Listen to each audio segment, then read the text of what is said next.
¿Estamos listos? Sí. Yo estoy corriendo. Dame cámara. Un clap, por favor. Los claps nos faltaron allá en el fuerte, vamos a tener que volver. Reina Luis. ¿Eh? Ah, no hicimos clap allá. No, vamos a tener que volver. Oh. Lo que me interesa es la historia del hombre, es la historia de los personajes. Yo todo lo que hago es tratar justamente de mostrar que somos todos personajes históricos y que al final cada uno juega un papel histórico en el momento en el cual está.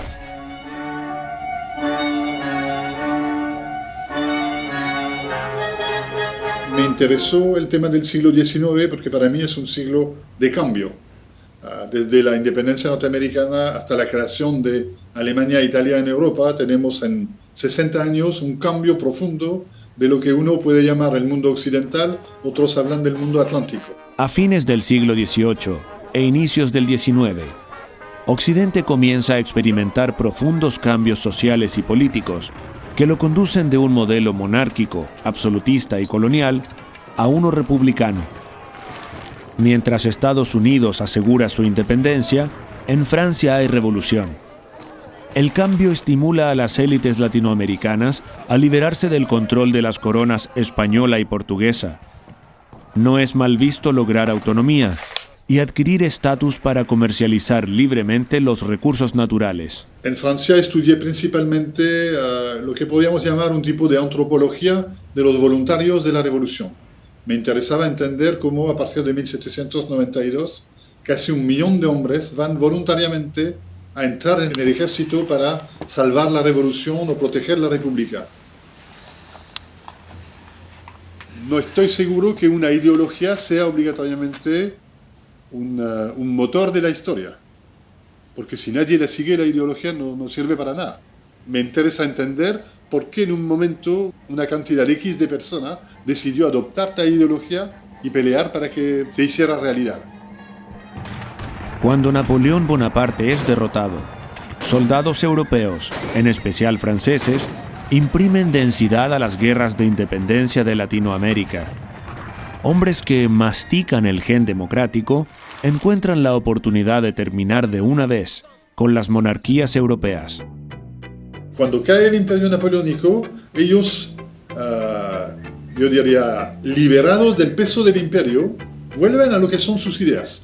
Es decir, terminar con la monarquía, terminar con la religión como un elemento fundador del país y pasar a una república con más expresión de la gente.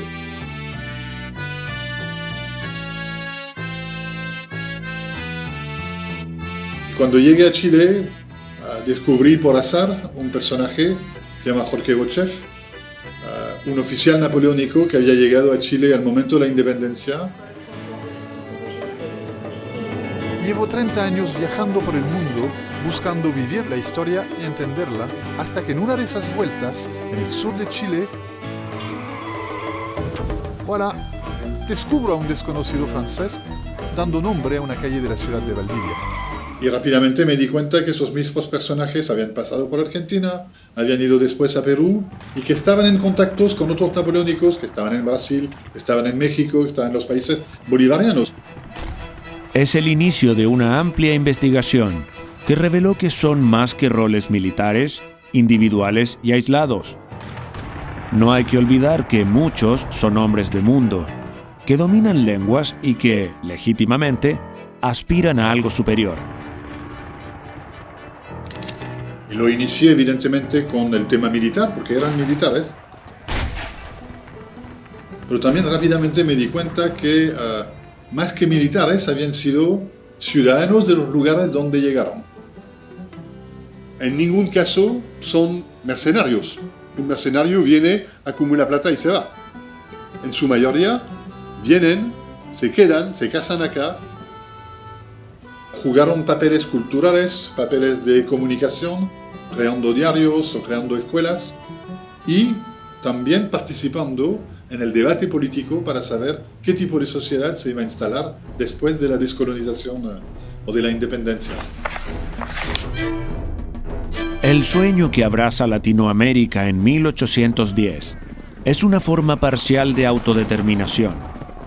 Sueño costoso que favoreció violentas guerras civiles más extensas que las de independencia. Posiciones más liberales pagarán el precio de su empuje.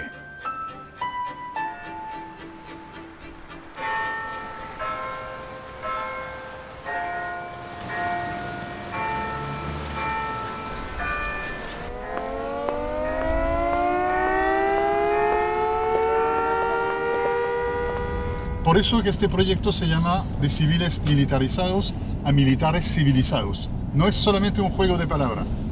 Como personajes llegan integrándose a través de su rol militar, pero terminan teniendo un rol social, un rol cultural. Difundir las ideas es fundamental. En 1825, Pedro Chapuy publica El verdadero liberal. Pero es necesario saber leer. Para eso se crea el Instituto de Santiago, que luego inspira la fundación de la Universidad de Chile.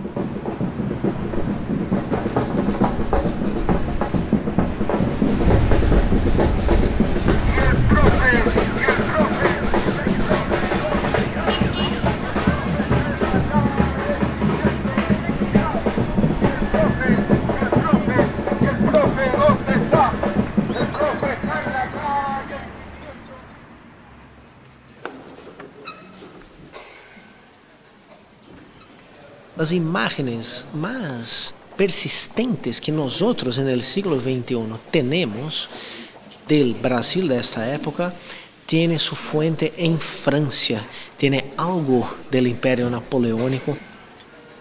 El pintor más conocido es Jean-Baptiste Debré, pero hay otros también que, como él, hicieron sus registros de este mundo con una mirada francesa. Cuando los ejércitos franceses entran y empiezan su ocupación de Portugal, Napoleón y Francia son considerados enemigos en el mundo portugués. Pero es interesante e importante subrayar que en finales del siglo XVIII, y eso se mantiene en comienzos del siglo XIX, Francia es una suerte de imagen de civilización, de superioridad cultural para todo el mundo occidental, incluso en Brasil. Y eso explica la presencia de artistas franceses y además también a la presencia de expertos militares, de gente con experiencia militar, preparando lo que será la independencia de Brasil a partir de 1822. Hay esta paradoja, ¿sí? Francia es enemiga, pero Francia es también una fuente de valores militares, culturales. Saben que para lograr el objetivo, las colonias deben ocuparse no solo de los aspectos militares, sino que de dar cuerpo a una idea de nación en la que todos estén representados sin excepción. Vienen acá con la idea de crear la sociedad que no pudieron crear en Europa. Eso es en el fondo lo que es lo más interesante. Establecidos a lo largo y ancho del territorio latinoamericano, mantienen estrecho contacto entre ellos. Pero es difícil afirmar que haya una estrategia coordinada, según sugiere la existencia de las organizaciones secretas.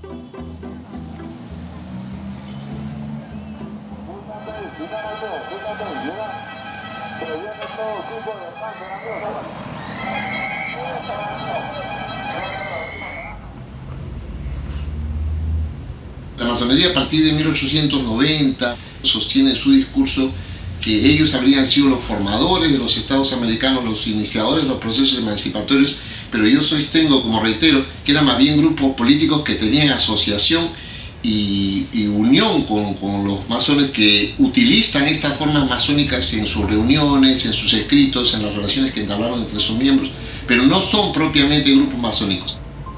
Algunos franceses, como por ejemplo el capitán Bransen, que probablemente había sido masón en Francia, no tuvo un ingreso a este grupo cerrado que formaban Las Heras, que formaba Guido, que formaba San Martín, el mismo Gis. Formaba un grupo muy cerrado en el cual no estaba sólido en sus opiniones en cuanto a lo que iban a hacer, y siempre tuvieron divisiones internas que finalmente precipitaron su disolución. El modelo de Estado que se crea en el continente es un modelo en general autoritario, centralizado, republicano, pero no democrático, y por lo tanto ellos se sienten no muy afines con este modelo y terminan en los años 30, muchos de ellos expulsados del ejército, encarcelados, expulsados del país. Y van a tener que esperar un cierto número de años para poder reinsertarse en la sociedad.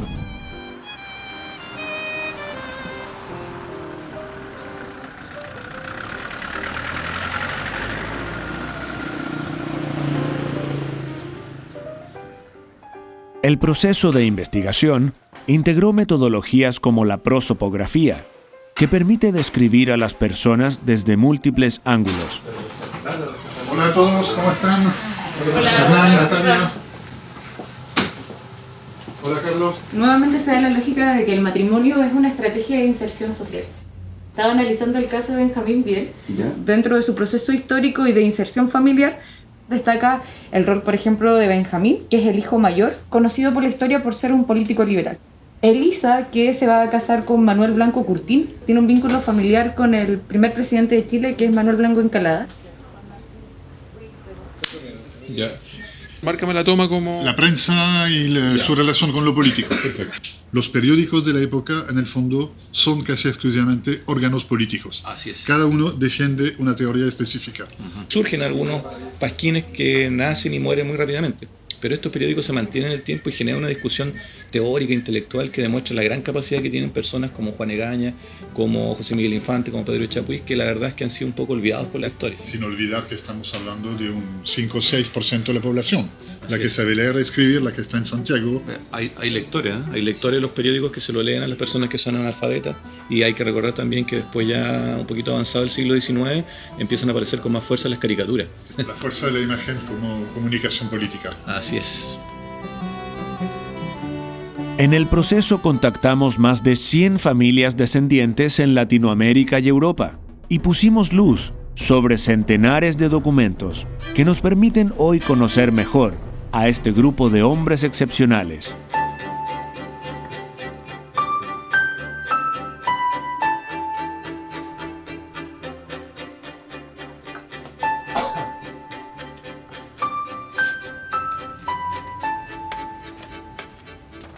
L'ami de Colombia, el amigo de los colombianos, trata de un personaje, un militar francés, Benoît Chassériau, y el texto es de su descendiente, actual en París, Jean-Baptiste Douvian, que encontró 2000 documentos manuscritos escritos por su antepasado.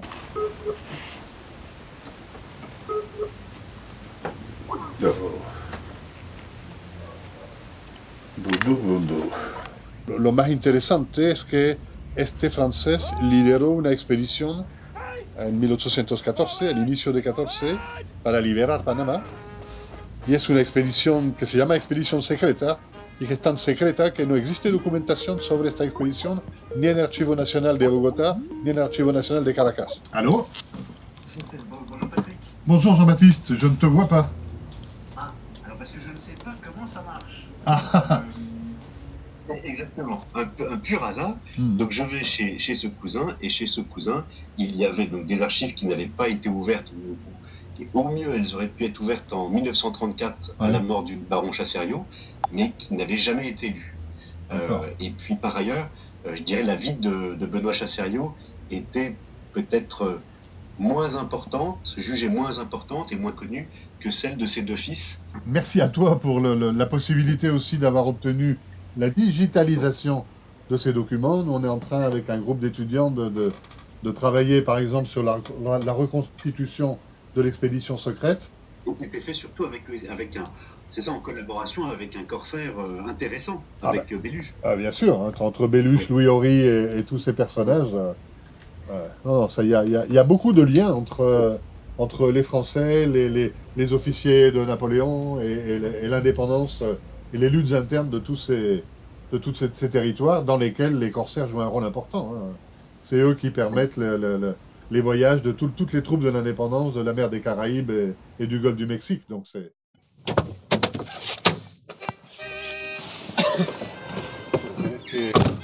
Dedicármelo después, sí, claro, estamos en la casa. Lo que te propongo es que vamos a ir a un lugar histórico de Osorno, que es el lugar en el cual se firma la refundación y reconstrucción de Osorno en 1793. Osorno ha sido totalmente destruida en 1604 y desaparece la historia durante 250 años. ¿Destruido por quién? Por una rebelión indígena que destruyó las 7 ciudades del sur, desde Angol en la Araucanía hasta Osorno.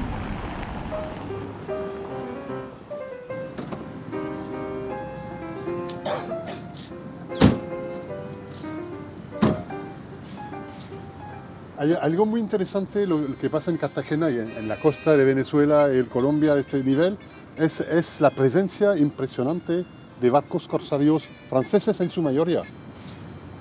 No lo hacían por una idea, vamos a decir, noble, sino más bien por un problema de negocio, porque lo que estaban buscando era el dinero. En el fondo ellos forman las flotas de los primeros líderes independentistas. Cuando Bolívar tiene que salir del fracaso de la Segunda República, como se han montado en la flota de Orí, que se lleva los tesoros de la República, o sea, el dinero que se habían sacado de Caracas, hay hasta un malentendido y se supone de que están huyendo ellos personalmente con ese dinero, que Orí lo considera como el pago por su servicio.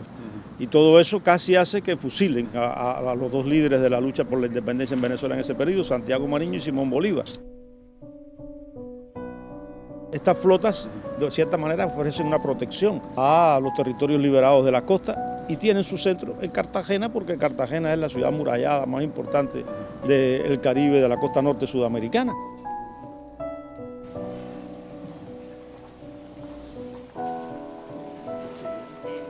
Considerar aisladamente a história de cada país, sem poner Brasil como parte orgânica deste processo, é um problema interpretativo. Brasil, com muita frequência, é considerado uma situação excepcional porque mantuvo a monarquia, mantuvo a esclavitud, mantuvo uma territorialidade de maneira distinta a outras partes da Hispanoamérica, pero estas excepções só se compreendem como orgânicamente articuladas a las relaciones de Brasil con otras partes de Iberoamérica. Lejos de razones ideológicas, a partir de 1830 se impondrá en América, incluido Brasil, un modelo cuyo propósito será establecer el orden, como prerrogativa de un modelo económico liberal, extractivista, que aún se mantiene en vigencia.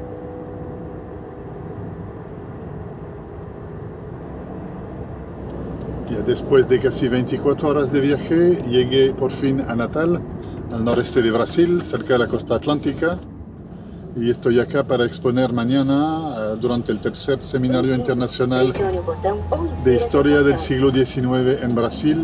Yo no entiendo nada de lo que pasa en Estados Unidos a partir de 1774, el inicio de la Guerra de Independencia.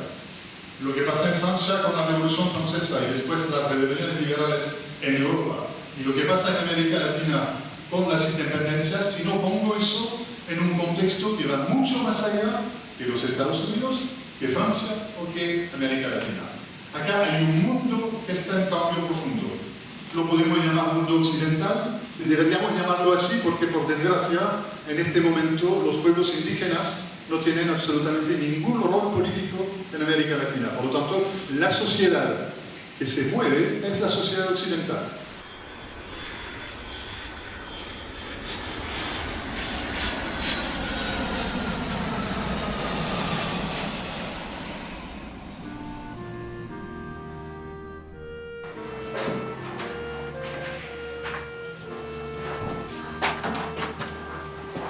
La pregunta que tenía al inicio de todo este trabajo era ¿por qué la historiografía clásica no habla de esos personajes?